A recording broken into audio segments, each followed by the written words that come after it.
আসসালামু আলাইকুম। নিজের সম্পদ ইউটিউব চ্যানেলে সবাইকে স্বাগতম। আশা করি সবাই ভালো আছেন। অনেকদিন যাবত আপনাদের সাথে এই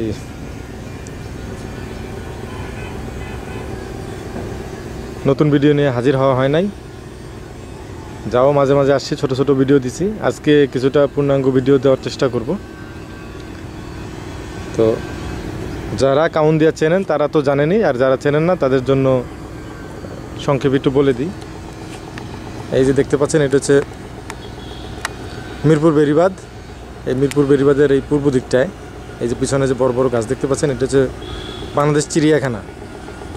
এবং এদিকে উত্তর দিকে যদি যাই, এদিকের অংশটা এটা হচ্ছে বাংলাদেশ জাতীয় বোটানিক্যাল গার্ডেন, যেটা আর কি সেটা।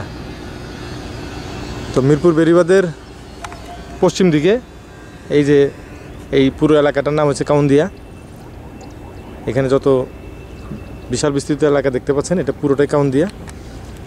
এই যে ওই পাশে যে আপনার পশ্চিম দিকে এই যে এলাকাটা দেখতে পাচ্ছেন, এগুলি হচ্ছে আপনার বনগ্রাম এলাকা। আবার দক্ষিণ পশ্চিম কোণায় এই যে এখানে যে বড় বিল্ডিংটা দেখতে পাচ্ছেন, এটা হচ্ছে ঢাকা আরিচা মহাসড়কের আমিনবাজারের পরে ভাঙ্গা ব্রিজ বা ভাকুরতার আগেই যে একটা গার্মেন্টস ফ্যাক্টরি আছে বড়, টিমটেক্স গ্রুপের বান্ডো অ্যাপারেলস লিমিটেড, এই কারখানা। তো এইখানে এই এখন পুরোটাই পানি বাড়ার কারণে, বর্ষাকালীন পানির কারণে পুরোটাই নদী মনে হচ্ছে, আসলে পুরোটা নদী না। এই যে নদীর সীমানা আপনার এই যে এখানে সীমানা পিলার দিয়ে স্থায়ী করা হয়েছে। ওই পাশে আপনি একটু খেয়াল করলে দেখতে পারবেন, এই যে নদীর সীমানার বাইরের অংশে এই যে সীমানা পিলার, এবং এটার পশ্চিম দিকে আপনার ওয়াকওয়ে করে নদী যাতে কেউ দখল না করতে পারে স্থায়ীভাবে সেটার ব্যবস্থা করা হয়েছে। অন্যদিকে এই পাশেও নদীর সীমানা পিলার স্থায়ী বসানো হয়েছে, এবং এটার বাইরের দিকে পশ্চিম দিক থেকে ভবিষ্যতে আপনার এখানে ওয়াকওয়ে নির্মাণ হবে। তো বর্তমানে আমি যে লোকেশনে আছি সেখান থেকে এই যে ব্রিজের সম্ভাব্য ব্রিজের যে কাজ চলতেছিল, এটার যে শ্রমিক ডরমিটারি এবং ওয়্যার হাউস ছিল, সেটা হচ্ছে এখনও বিদ্যমান আছে। কাজ আমরা যতদূর জানতে পারছি যে নদীতে পানিটা কিছু কমে গেলেই কাজ শুরু হবে। এর আগেও কয়েকবার তাদের পক্ষ থেকে জানানো হয়েছিল কাজ শুরু হবে, কিন্তু পরবর্তীতে আর কার্যক্রম তেমন দেখা যায় নাই। অন্যদিকে নদীর সীমানা পিলার স্থায়ীভাবে এখানে বসানোর কারণে আপনি দেখতে পাচ্ছেন যে আঁকা বাঁকাভাবে নদীর গতিপথ অনুযায়ী নদীর সীমানা পিলার বসানো হয়েছে।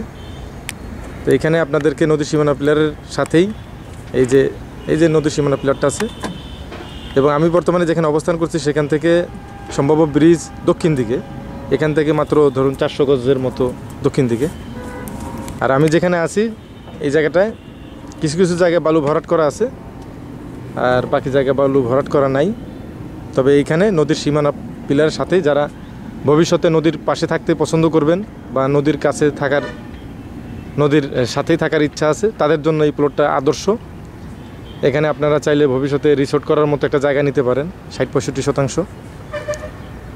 অন্যদিকে এখানে যে নদীর সীমানা পিলার আছে, এখান থেকে জমিটা শুরু হবে। মোটামুটি এখানেই হচ্ছে জমির পজিশন আর কি। আমি যেখান থেকে দাঁড়াই আছি তার থেকে 100 গজের ভিতরেই জমি। তো যাদের নেওয়ার ইচ্ছে আছে, এখানে জমি জমা কেনার ইচ্ছা আছে, তারা যোগাযোগ করবেন ইনশাল্লাহ। নদীর সীমানা পিলারের সাথে থাকবেন, ভবিষ্যতে নদীর এই আবহাওয়া উপভোগ করবেন এবং নদীর সৌন্দর্য উপভোগ করবেন সারা জীবনের জন্য। আর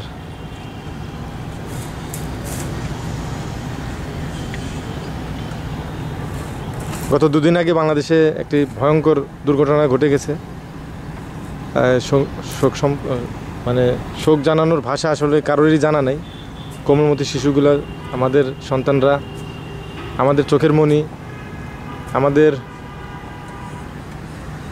অন্তরের খুশি। আসলে তাদের হাসি দেখলে আমাদের অন্তর খুশি হয়ে যায়, আমাদের চক্ষু জুড়িয়ে যায়, তাদের কথা শুনলে মন ভরে যায়। এই কোমলমতি শিশুরা যে মারা গেল, এটার জন্য আসলে মানে কোনো ভাষাতেই শোক প্রকাশ করা সম্ভব না। এবং যেসব মায়েদের কোল খালি হয়েছে, যেসব মায়েদের সন্তান মারা গেছে অত্যন্ত মর্মান্তিকভাবে, মৃত্যু আসলে এটা কেউ কামনা করে না, আমরাও কামনা করছি না। তাদের প্রতি আজকে শোক জানিয়ে এই পর্ব শেষ করছি। তো সবাই ভালো থাকবেন, সুস্থ থাকবেন। আল্লাহ হাফেজ। আসসালামু আলাইকুম।